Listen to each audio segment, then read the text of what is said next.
I'm in touch with the Nigerian High Commission. India and Nigeria has a very good relationship. If the Indian authority give me the permission today, I can give them 500 documents of people who want to go home. The involvement of Nigerian High Commission on the part that has to do with. This is a diplomatic issue. What inspired you to pursue politics as a career? First of all, I'm not a politician.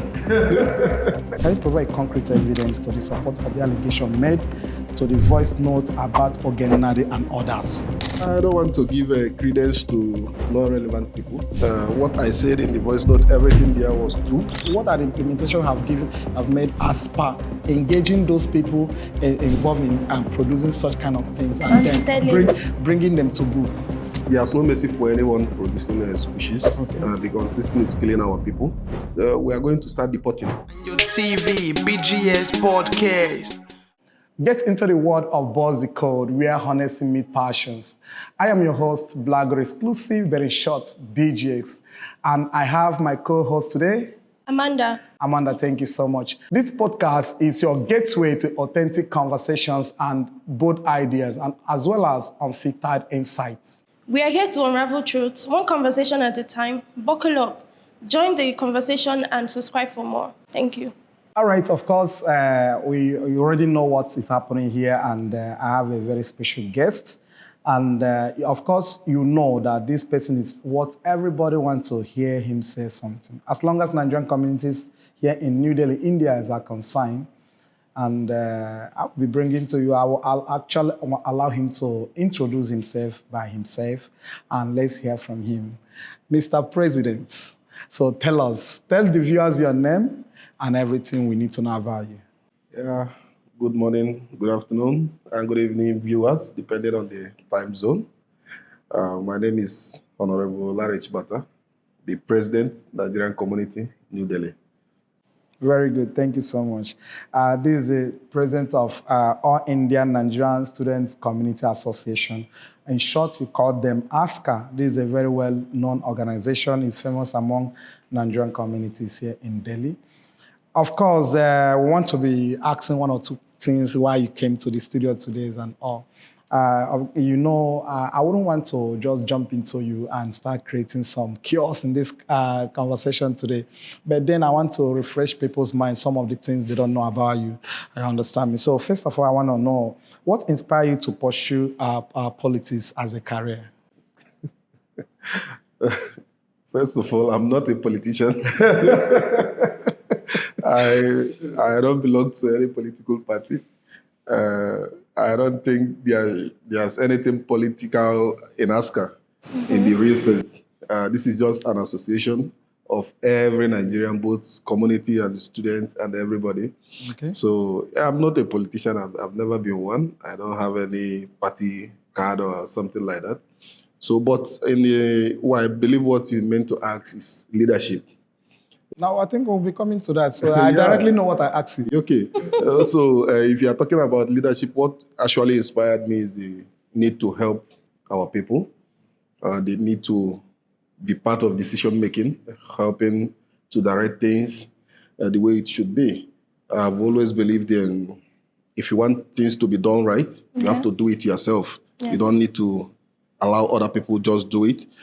So I believe that if I'm here, I can be able to be part of the decisions. Things I should have normally complained about, I will be the one taking the decisions now and allow people to complain, and while I make the corrections once again.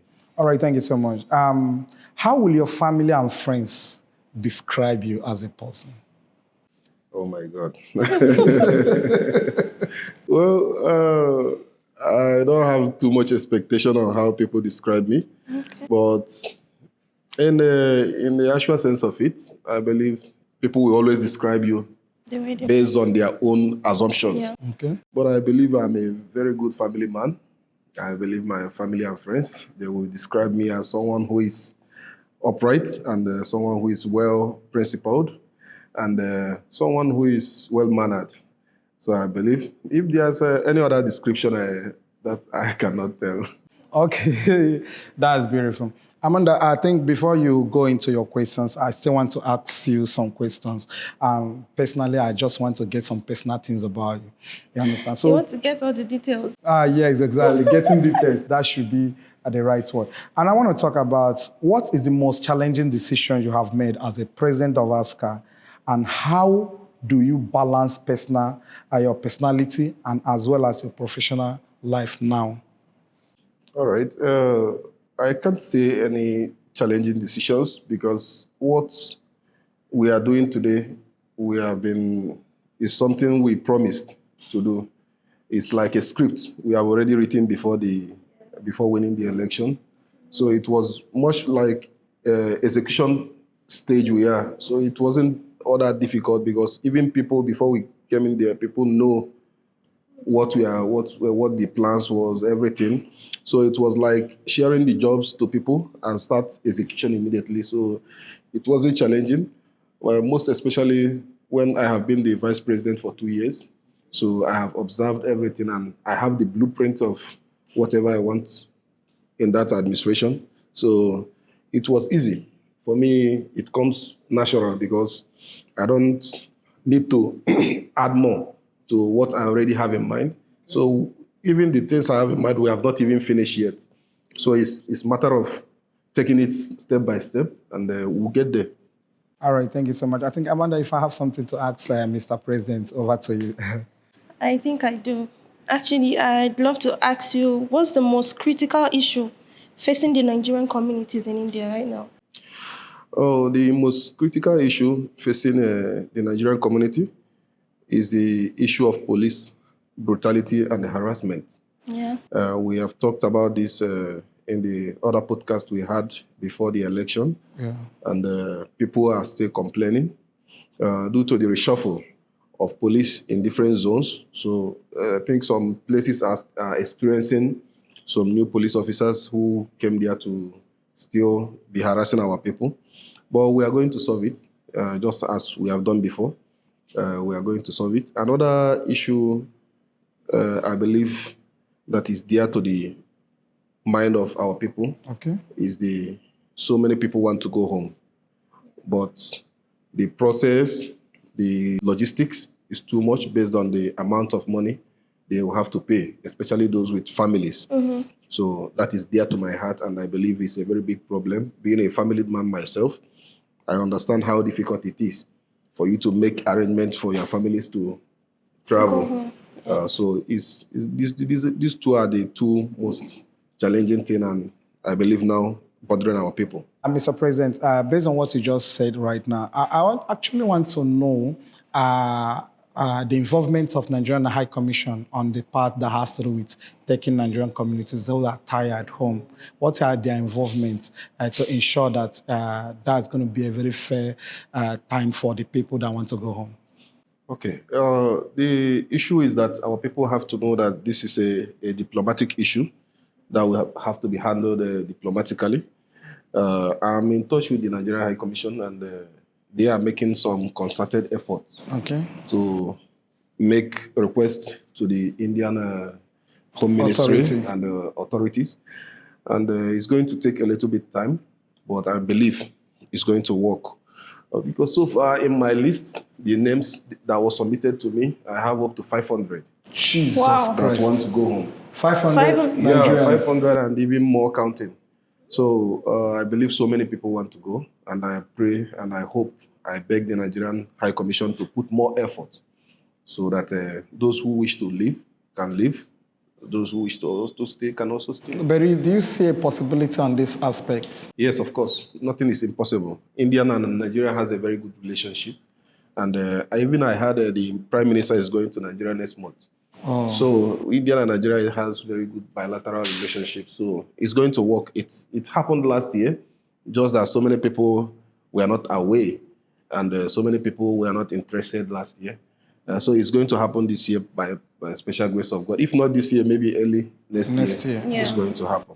All right, Amanda, I don't know if you have something to ask Mr. President on that regard, but if you're going to be taking your time, I think I should be more vocal on some certain things I'm going to be asking you. Okay, you ask anything. All right, go ahead. Okay, looking back at on your last discussion with Black Gold, I think I saw the last podcast you had with him. So, and I got some points from there. So, looking back on your last discussion during the campaign and election, how do you feel your initial plans and promises have translated into action? How do you feel? How far do you think you have gone? Well, if you have gone through the podcast and you're on the ground, you will know that we have cleared everything already. Within just 3 months, we have cleared. Like I said, I was the vice president. I have planned for this for a very long time. And immediately we took over, we started from where the last regime stopped. It's like continuation of the last regime. So it was easy. Now we are almost to the tail end of all the promises we have made. And it's like we are going to start another campaign and make other promises so that we can have more things to do. Wait a minute, because this guy have just hit on something I want to get very clear. You mean you have an interest in the next coming election as the president of AINSCA? Is that what you're trying to say? No, I'm not saying that. Let me finish the one I'm doing. No, because I just want to understand what you mean by the last statement you made. No, what I mean is that since we have finished what we have promised, I think we should start another thing so that we can have more. You know, when you have a 7-point agenda and you finish it in 3 months, maybe you should think maybe you can make it a 10-point or 14-point agenda. Okay. So that at least you can have something to do for the rest of your tenure. Okay. Otherwise, I will have to be sleeping at home. But I think most people still think that there is not much that has been done.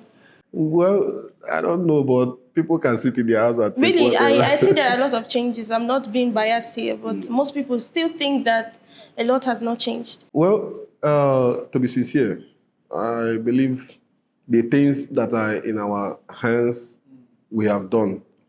Just like what you asked me now regarding people who want to go home. Mm-hmm. Those things are not in the hands of ASCA. Okay. There are some things ASCA have to do. There are some things Nigerian High Commission I have think to these do. are another kind of extra attraction from your agendas that comes in. It's not actually their duty or the duty of any other, but rather the duty of Nigerian High Commission in a certain level. Even the Nigerian High Commission cannot do everything. Yes, I know. There's Ministry of Foreign Affairs, and there's the one even the president have to do. Exactly. And the worst is that there are a lot of number of people who wants to go home, and I think if there is a number of people who want to go, it's not going to be a problem because Nigerians have a very good way of doing their own things. If today the Indian authorities said Nigerians are ready to go, should go, I want to tell you that, President, I must be very honest. You see somebody, the like of APs who volunteer to come and evacuate people. No, but that is true. I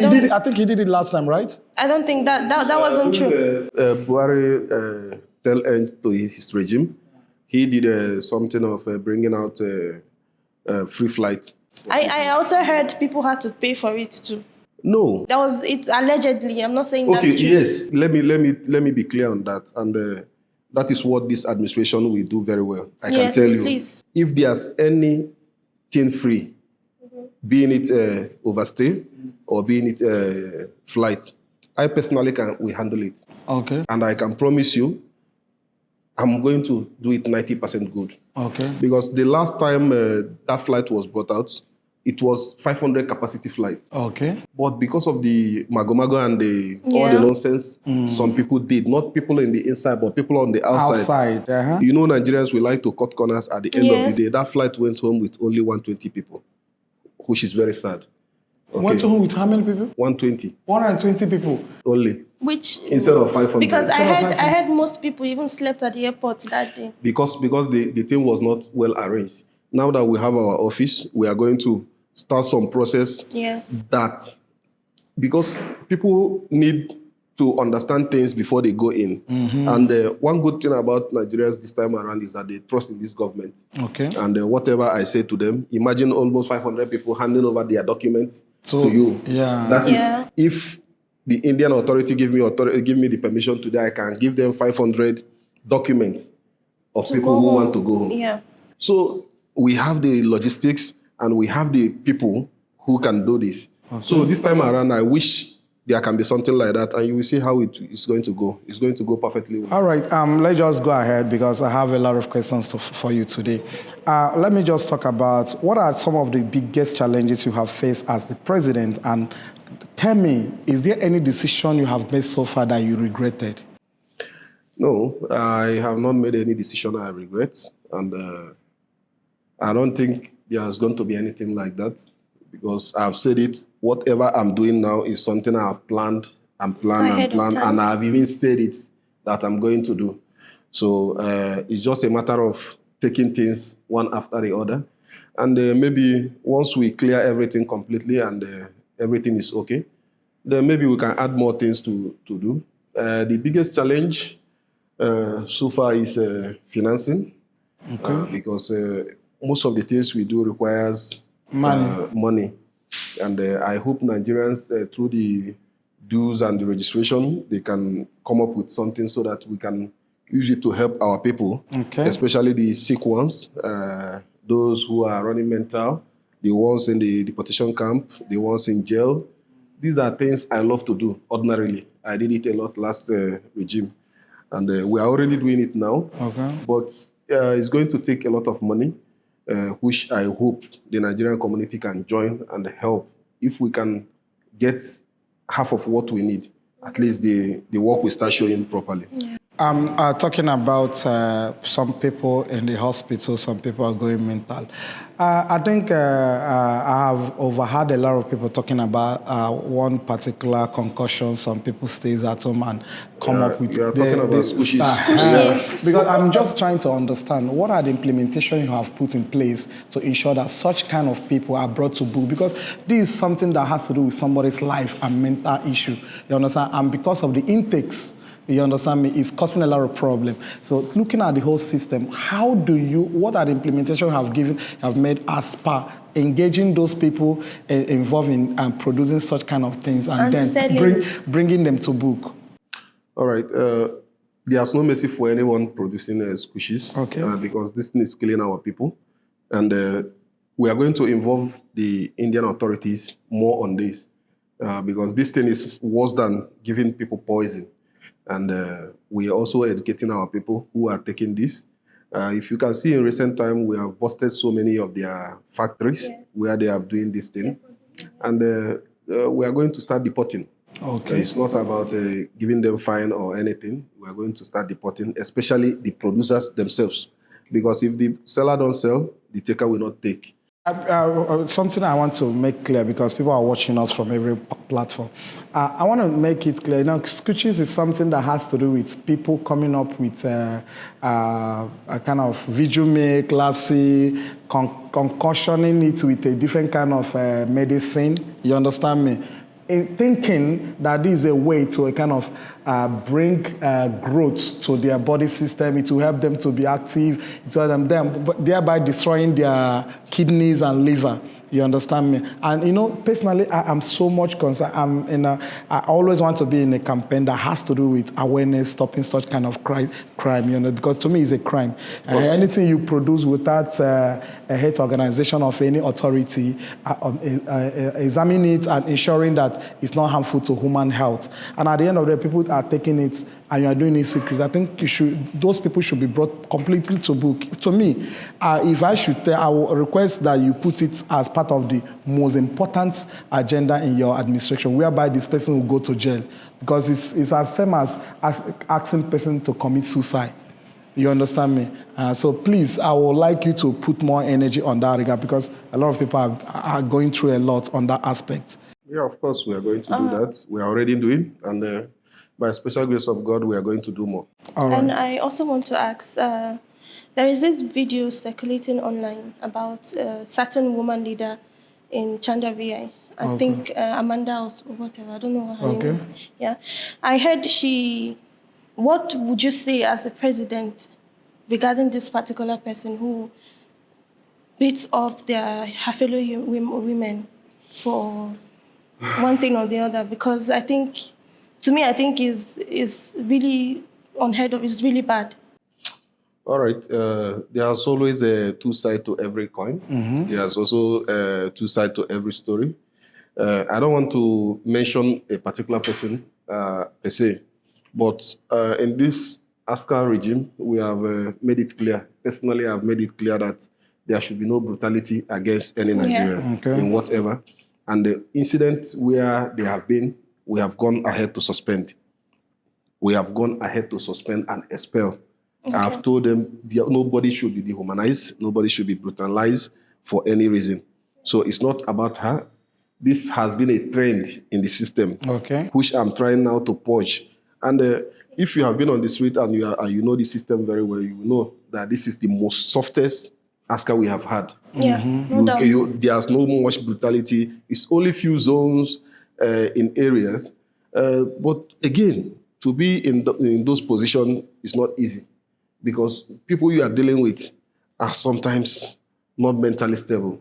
Sometimes they attack you first and you have to defend yourself.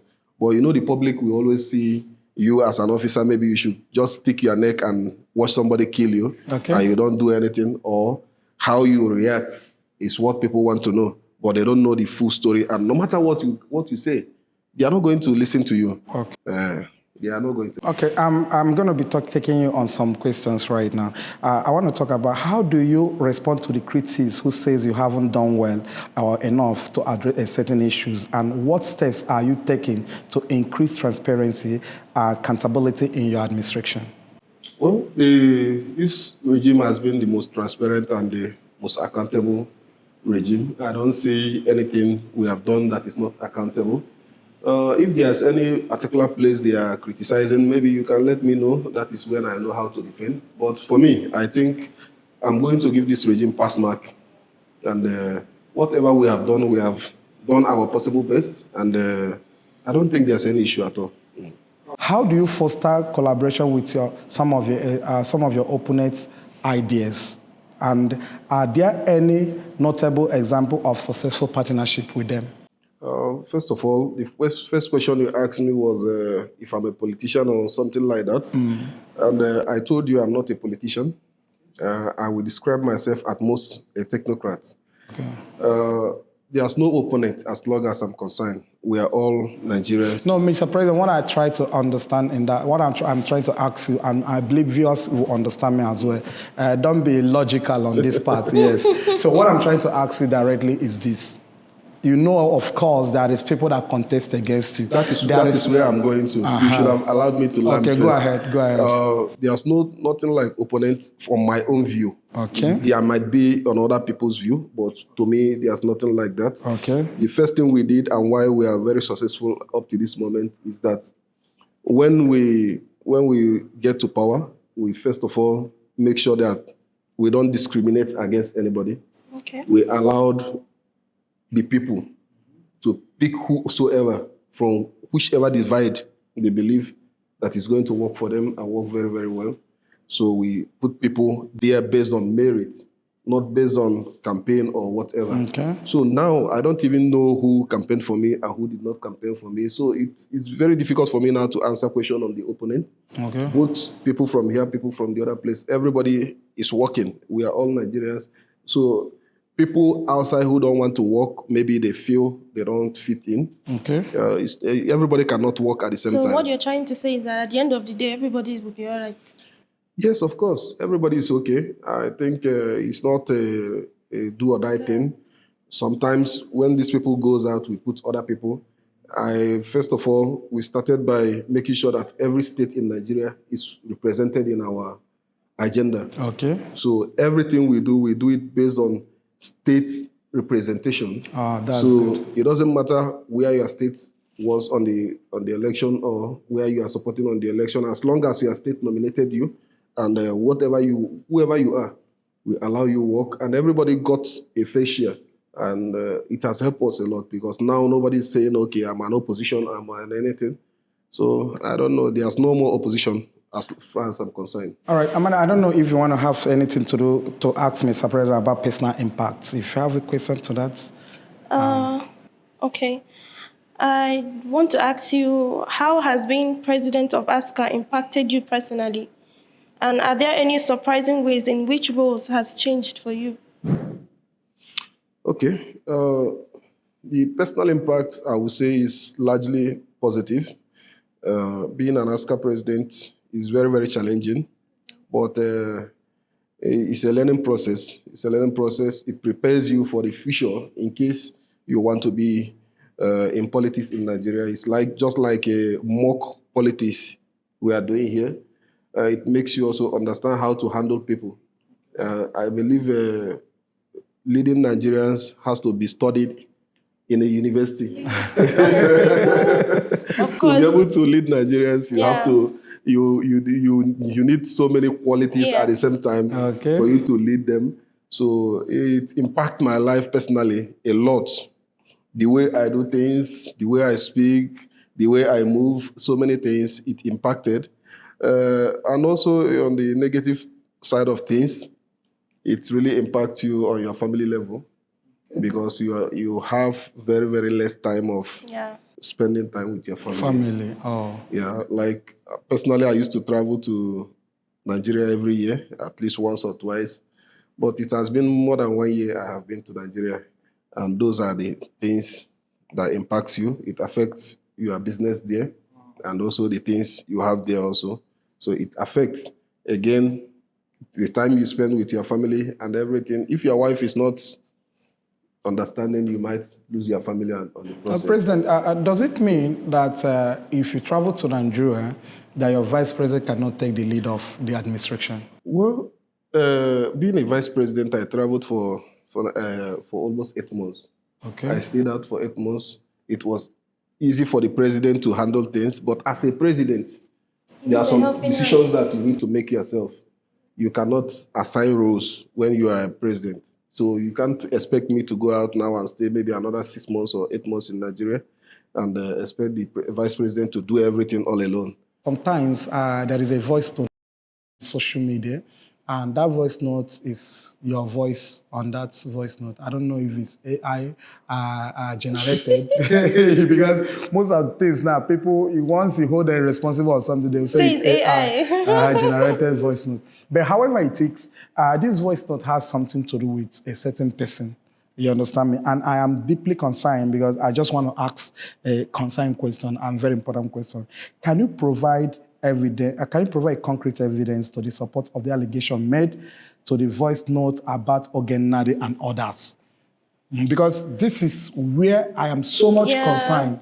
You understand me? And as the president of AINSCA, before something like that can come out, it means that you have... Before you can voice out. Yes, it means that something actually is going on. So can you elaborate it on this? At least people can hear you, people can say something about it at the end of the day. Well, I don't want to give credence to non-relevant people.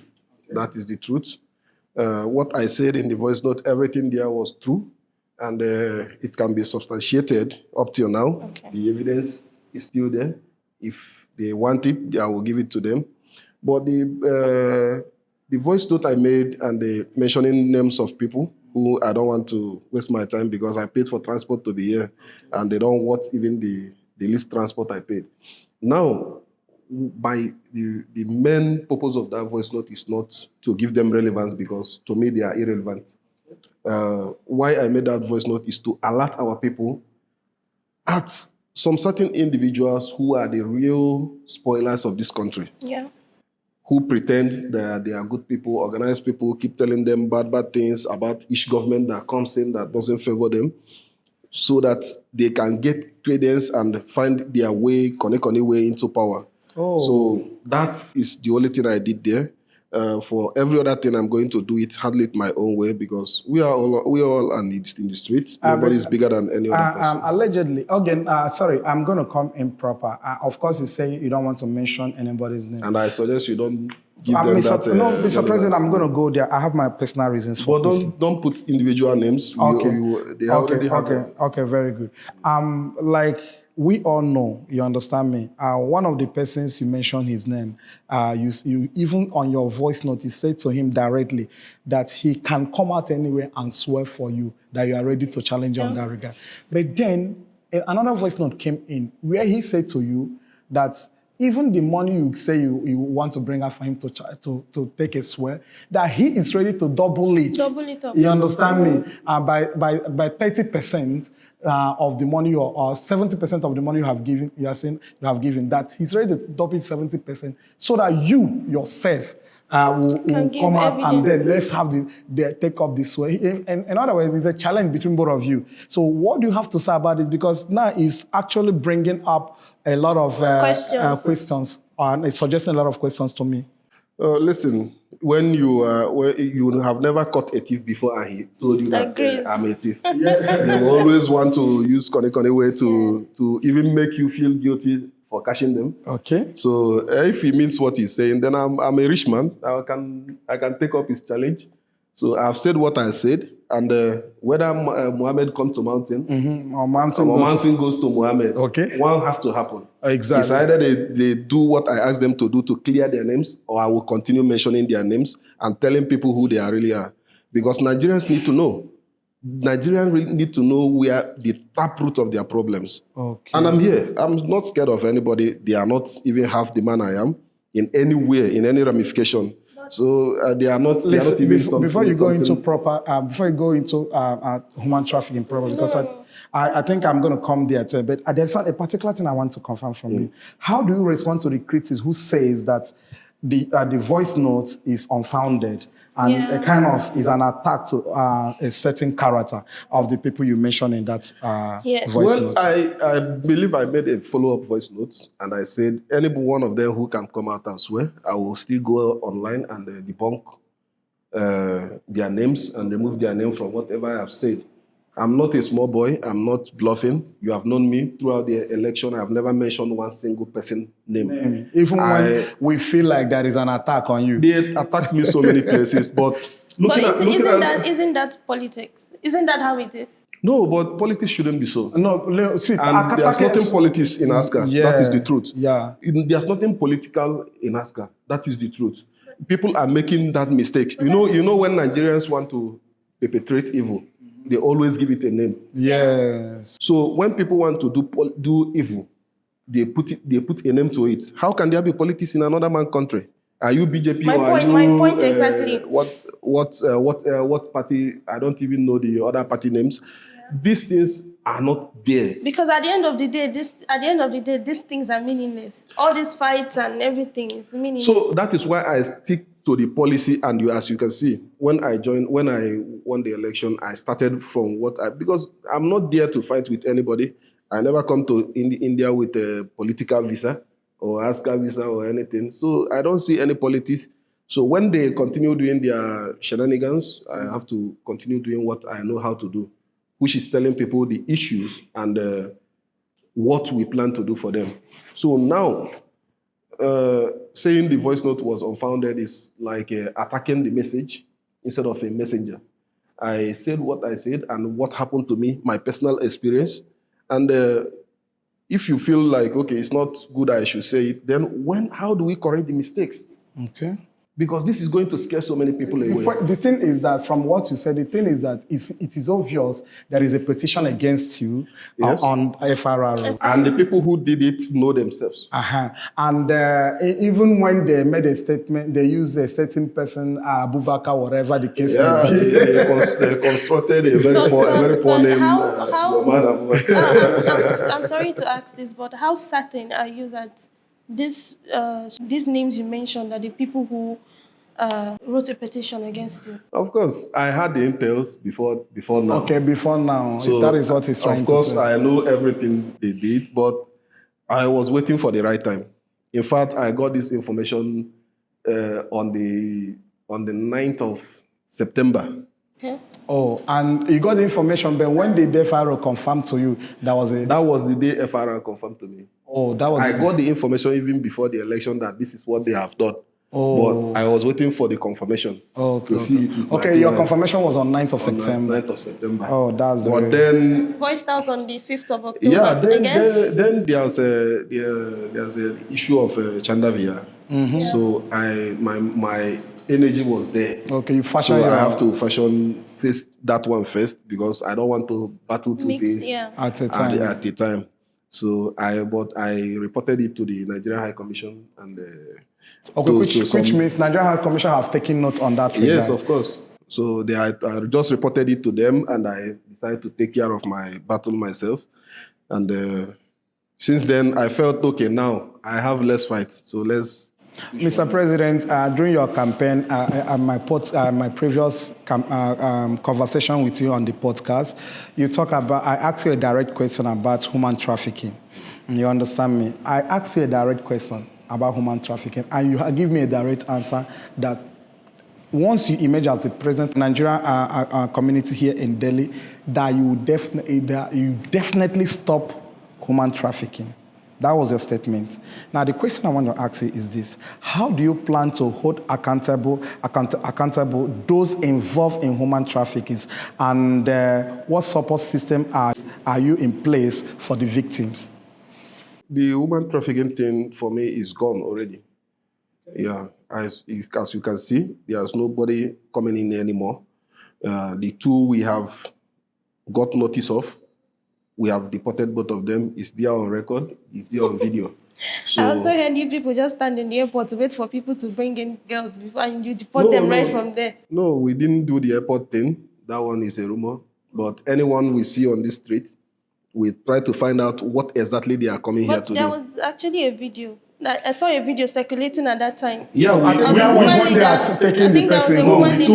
took them from the street to the airport. Okay. It wasn't like standing. Now you're just going to clear the viewers, because at that time I heard they always stand at the airport, wait for people to come in, and then they send them back. I think some people try to take advantage of what we are doing.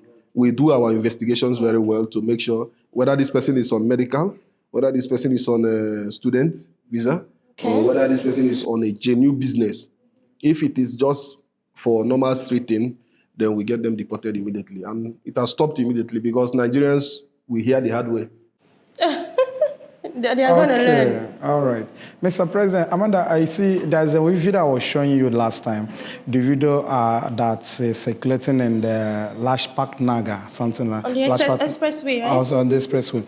No, Mr. President, it is being alleged that Nigerian girls are standing on that way. Expressway.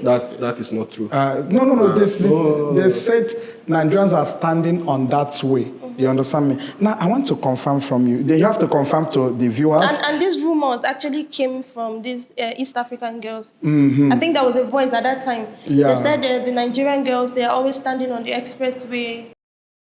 Oh, okay. Let me correct one impression here. Okay. And that impression is regarding each thing that happened here. As long as that person is a black person, even being from Caribbean or anywhere, they target Nigerians. Yeah. Okay. And, is it a target or they assume they are Nigerians?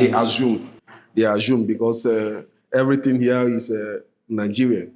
So the video circulating, and even the one I saw this morning that happened in Nawada, I can tell you 100%, they are not Nigerian. Okay, so a video today. Yeah, like people who are running a sex racket thing with Indians in that area, and they brought one girl from East Africa, and they tagged her Nigerian. There was one, I think she's a barrister or something. I heard her voice. She put a voice. She was like, "Why is Nigerian girls doing this?" You know. And I'm standing here to correct her. If she's going to watch this, that she should make her research very well before saying anything, because whatever we are doing, we are making sure that Nigerian girls does not misbehave. Yes. You know, one problem we have with our East African sisters is, when they do something bad and you try to correct them, they will tag it like Nigerians are bullies, Nigerians want to extort them, Nigerians are doing this. And it becomes a problem. For me, in my own administration, I decided to allow them do their own thing. I'm the president of Nigeria. I don't care whatever they are doing. Okay, when they are in problem, what I think they always come for us to What I think is, this is not an assumption, it's a target. For what I think. Okay. They don't assume that we Nigerians, we are capable of doing this. Now, I feel like in each country, there are bad eggs. Mm-hmm. Yeah? So these East African people, what they do is a target. This is not assumption. They know. Okay, you're talking from the East African side. Yes. There is a target to Nigerians. It's a target to Nigerians. Because what President actually, he corrected was, for Indians thinking that all is about Nigerians. But now he's starting to say that this is not just Nigerians. Yeah. They should make verification, because most of this, that you are black does not mean you are that you are from Nigeria. Yes. You understand? That's exactly what that's the same thing I'm saying. Okay, that's very good. Mr. President, I want to sincerely thank you for this opportunity. But I want to ask you a direct question based on this human trafficking of the thing. What measure is being taken to prevent transaction relationship between Nigerian girls, Indian men, as seen in those videos? You understand? As seen in those videos circulating in social, though you said those are not Nigerians. You understand me? So, what are the measures you are taking to ensure that Nigerian name is not attached to whatever East Africans, other parts of Africans, or other part of black Africans are doing in India? Because you see, obviously, whatever that happened, they call Nigerians. You understand me? Anything that happened, they call Nigerians. So, what are the measures you are taking to prevent such kind of name and the transaction of a sexual relationship between Nigerians and Indians? Africans and Indians. Let's put it down. Okay, Africans and Indians. Well, you have to know that the oldest trade in the world is the sex trade. Okay. And it's not something anybody can stop. Not even the government of America can stop it. What we have to do is to sensitize our people to behave themselves very well, educate our people, train our people in something meaningful so that they can earn good living without debasing themselves to the level of allowing anybody to touch your body. Being Africans, we have respect for ourselves, and we have respect for our women. Yeah. And our women anywhere in the world should behave better. Yeah. So we are just educating them, making sure. But I can tell you that you can't find so many Nigerians ladies misbehaving in this country. You cannot. Very true. It's not possible. Okay, that's very interesting. Okay, how do you balance addressing the immediate needs of trafficking victims with the long-term goals of eradicating human trafficking in Nigerian community? Well, there's not going to be any victim as long as I'm concerned, apart from the ones that have happened before, where there's not going to be any more. Anyone I cite in this country, I'm going to deport them and make sure they go back to Nigeria and start up a new life. If possible, we can give them small thing to go back to Nigeria and rearrange their life. That is one. Two, we are trying to create an awareness campaign, which we are going to circulate to both Nigeria and other places, so that parents should know that there's no job for their girl child in this country. Okay. Nobody should allow their girl child to come here, except they are coming here for school, for medical, and for a proper business, which they know. Yes. Even before the girl can come here, they can still contact us and find out that whether the job they are coming here to do actually exists. Yes. Because so many people are being tricked. Yes, giving them unexisting jobs, but when they come here, they start trying to convince them to do what they are not supposed to do. So we are going to do our jobs as a people to make sure that whatever they come here to do is what they are doing here.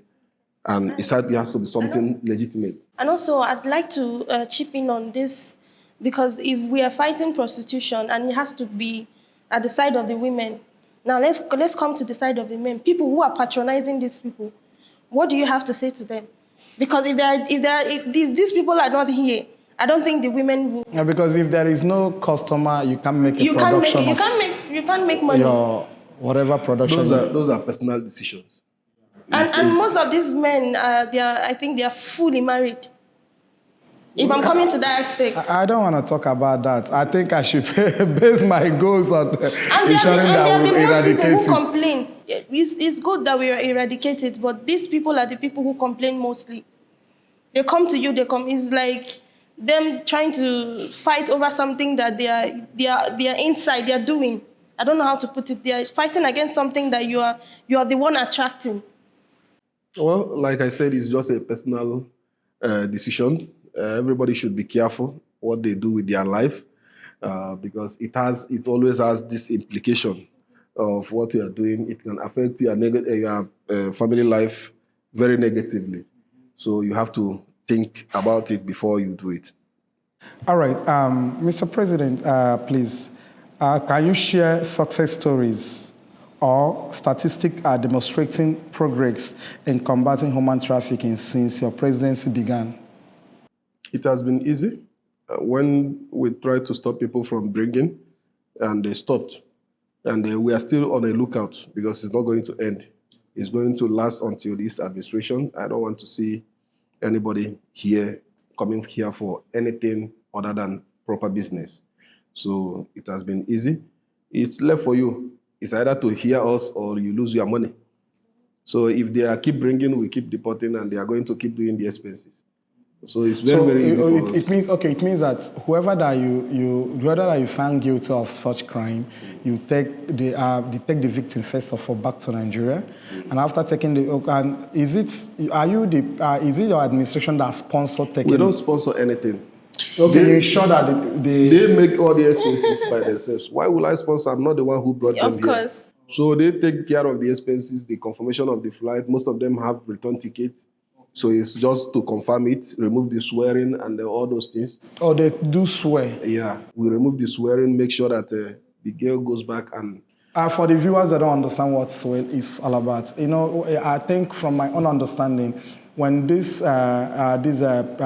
victims are being brought to India, what they do first of all is to take them to a certain shrine or black magic or whatever you can call it, where they will ensure that if they come here and disobey, there's a certain kind of situation will occur in their life. Some of them die if they disobey this, they swear, and some of them actually run mad from get into one sickness or the other, until they obey what their masters or whatever they call them, they agree with them, whatever they agreed. Once they obey, they'll start living their normal life. But once they they pay off their money. And for you to obey, it means that you have to clear your money. Your bills. Clear your bills. I think I have one girl that I had a podcast that says she doesn't know that they brought her here they are bringing her here for human trafficking. And at the end of the day, I don't know if you see the podcast. The girl was talking about. I watched. Today the girl is doing very well. I think she's a musician, content creator, and all that things. You understand? But most is rampant now, seeing girls, especially girls, going mad, and most of these things is attached to scoochie. I think scoochie has its own way of, making people, affecting people. But most of these things are the swear people take and oath. But what I'm trying to ask is, people who bring people here and make them swear, if you don't give me my money, you're going to die, you're going to run mad, this, that. Do they have conscience? Because I feel like at the end of the day, they go mad. Now, it's money. It's money we are talking about. I think we should look for one of them, bring them to this podcast, and you ask this question you ask this question directly. Well, human being can do anything just to make profit. And you can't blame them too much because they only want money, without thinking of the implications of the things they are doing and how it affects other people's lives. Because I think it's okay to scare one. It's okay to scare somebody. Let's say let's assume you're scaring that person, but it's not okay for you to try to harm somebody in the process. Actually, you see one thing you should understand, Mr. President. Some of these people believe that they are spending their money. Because they are spending their money, they felt like they have had an agreement. So if you go take swear, whatever you take as a swear is because they have spent their money. That is what I'm saying, my honor. But there is something he's doing I like so much. Taking away the swear is one of the primary solutions to the problem. We all know that apart from calling it swear, it's called African insurance. Mm-hmm. So that's African insurance. That's true. That's our own African insurance. So they have to insure their money to be sure that they are going to get their money. Okay. All right, we're going to be talking about fun, right? I'll be giving you time to leave the studio very soon, but you can't go away from this place without having this conversation with you. So I'm going to start first. Amanda, I'm going to be asking you a question very briefly. If you have the opportunity to have a dinner with any historical figure, who would that be? Historical figure, is it? past or both past and present? Both past and present. Past, What do you mean by where- past is present to people that have died, right? Yeah. Past, where will you bring them? But just for example, let's just know. Just an example. Okay. I admire a lot of leaders. Somebody like Nnamdi Azikiwe. Nnamdi Azikiwe. Yeah, I admire him so much. People like Tafawa Balewa.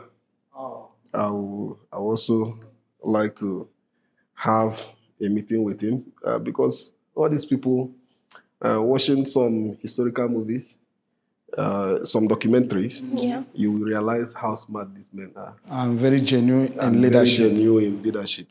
So just let's say two of them and many more. I don't want to mention too many to avoid spoiling the dinner.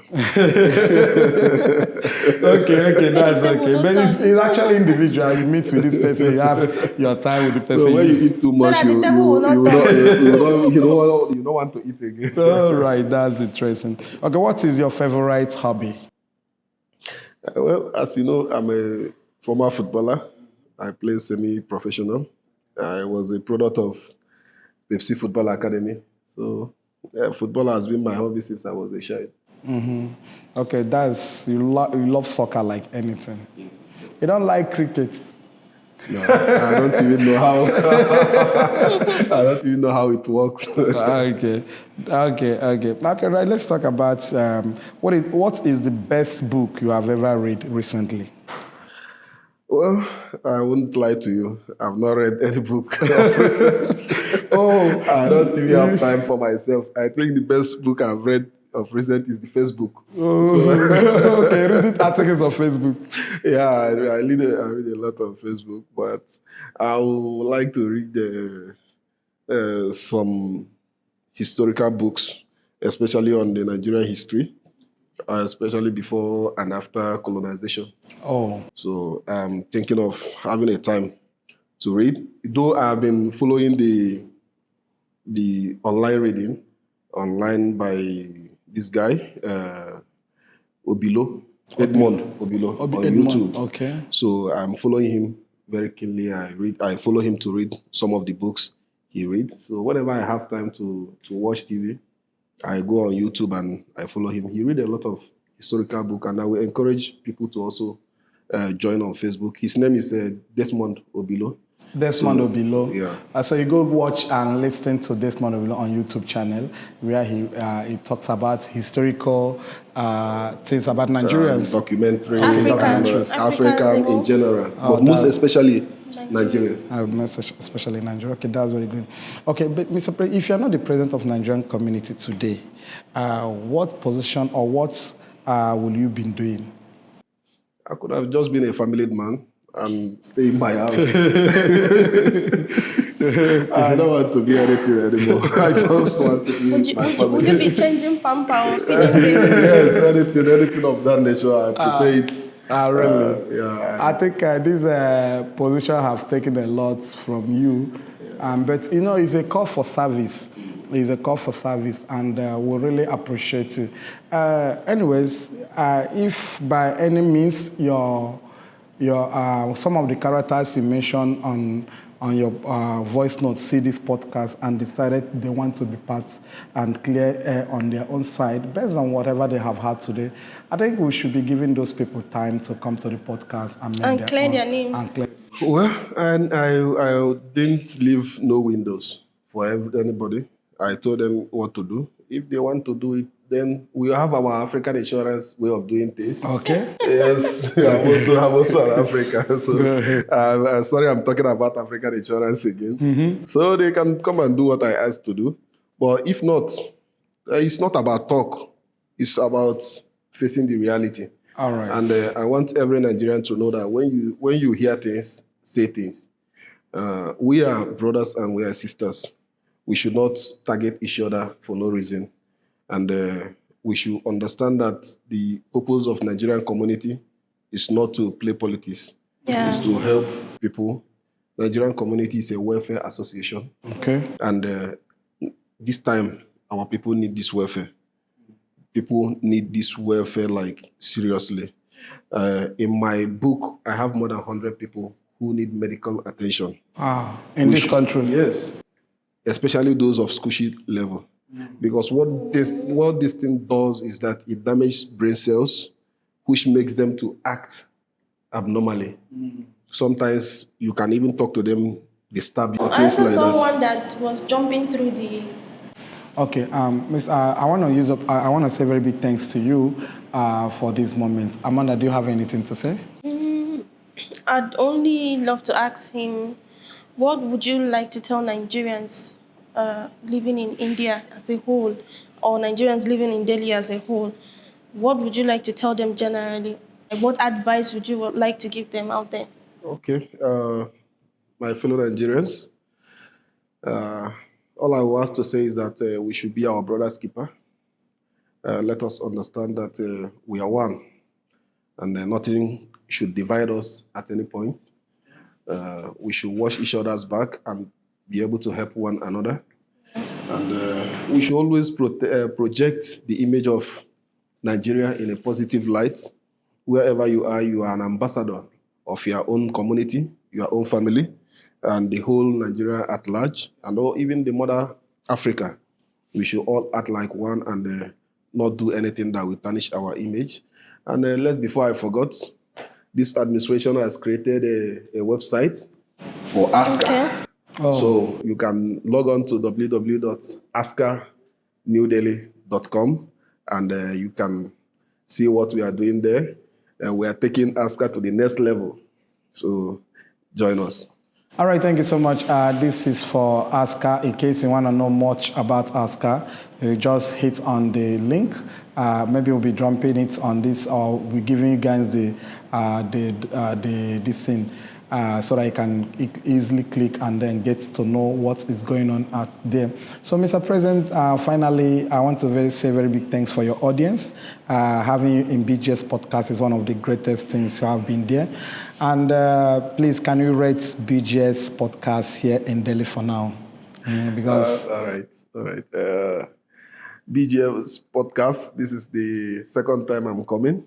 And I must say that you guys are doing excellently well. Thank you. Keep up the good job. Journey of 1,000 miles, start with one step. Yeah. You have taken the steps, and always be encouraged, and always know that AINSCA will always be there for you. Anytime you need us, anytime you call upon me, just give me the time, I will be here for you. And if you need other people, for me to go and drag them down for you, thank you so can much. also employ me. Thank you so much, course. Mr. President. Actually, I want to say very big thanks to you on behalf of BGS crew, the cameramen, every other people in charge of this video. I want to say very big thanks for giving us your audience. So if you want to get more details about Black Gold Exclusive or BGX, because BGX is a brand and comprises of a lot of people, I would love you to kind of do one favor. Check our YouTube channel, subscribe, ensure that you keep on, click on the button for notification. As long as I will post anything on that channel, you're definitely going to see. Be the first to know. To watch. And one more thing, BGS Podcast, a branch of that, will be coming up with some YouTube game shows. We'll call it Love Quest Show. So it's going to be a magic one, Buzz the Balloon or Find Love. So it's going to be a very wonderful thing. So we'll be releasing the first episode in no distant time, and I'm sure that you join the channel as well. And let's hit it. Thank you. God bless you. Buzz the code, BGS Podcast. Buzz the code on the BGX Podcast. We bring the street and the lifestyle on TV. It's a talk show with cool gist and freebies. We stream on all platforms and your TV. BGX Podcast. Buzz the code.